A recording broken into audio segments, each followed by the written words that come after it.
This is the Darshan Talks podcast, regulatory guy, irregular podcast with host Darshan Kulkani.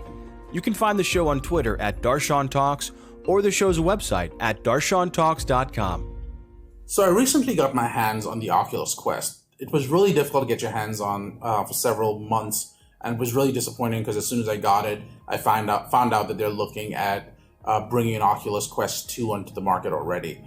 Having said all that, it's kind of interesting to hear people talk, and having experienced virtual reality without wires, I'm really excited about the future. One of the key things, I happen to be a bit of a traveler, and one of the key things that you always notice is that while photographs are great, they never quite communicate scale, and they never quite let you engage with the actual subject of your photograph. One of the key components and key problems associated with that is that you have what's called the window pane effect, which is you always feel like you're looking at something from inside a window pane. So it's always at an arm's length, if not further. VR seems to fix that problem. VR being virtual reality. There's also something called augmented reality, which is AR. And the idea is that if you're using VR or AR, you might be able to engage, if it's AR, you might be able to engage with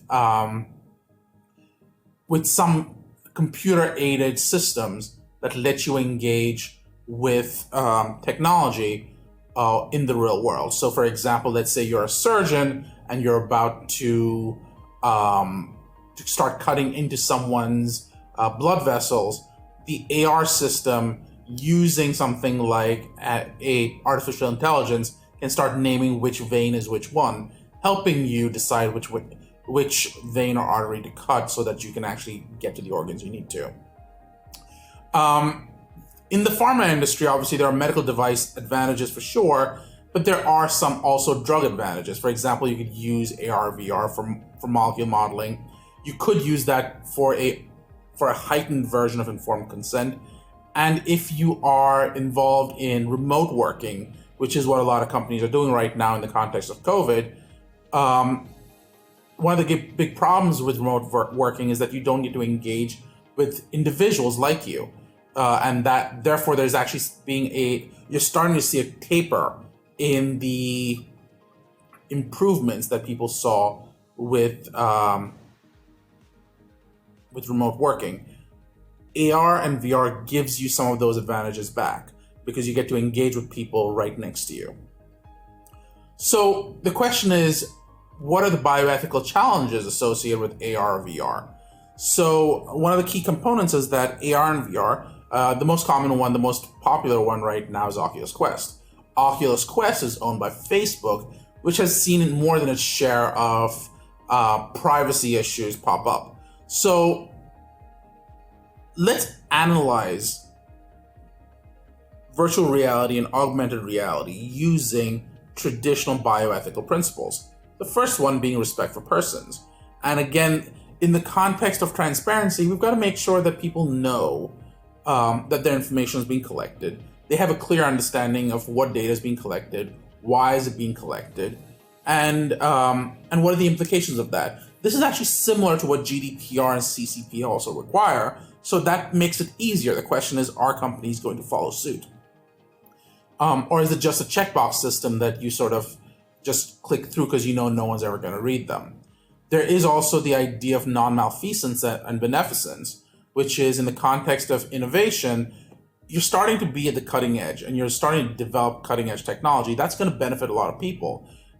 This provides the opportunity for true patient centricity because you get to engage with patients in a remote virtual environment, meeting people where they are, not where you want them to be.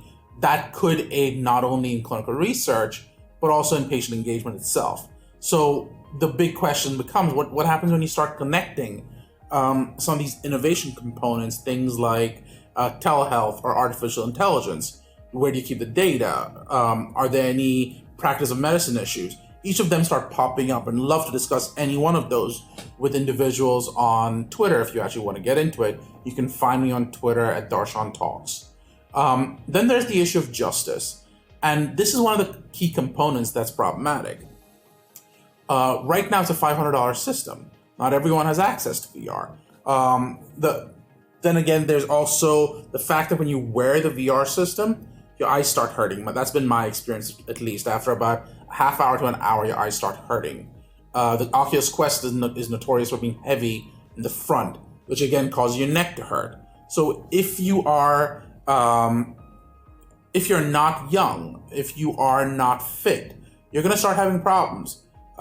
Your glasses themselves may not fit as well. So you start excluding people the moment you start using AR and VR on a more consistent basis. That's going to cause its own problems. The next question to start talking about is, when you're talking about bioethical analysis, should we start looking at value to society over value to the person themselves? To me, that actually starts, my gut reaction is you don't want to do that, because that's how you start going down the slippery slope. However, I can see people going, augmented reality could change how patients access information, and them losing. And I've seen people, several articles in magazines and the like, talking about how COVID was a missed opportunity because the data collected could have been extremely useful. However, they miss the lessons from the past, where for the sake of the future, the rights of the present were trampled. So I'm concerned about those opportunities and the bioethical implications of that.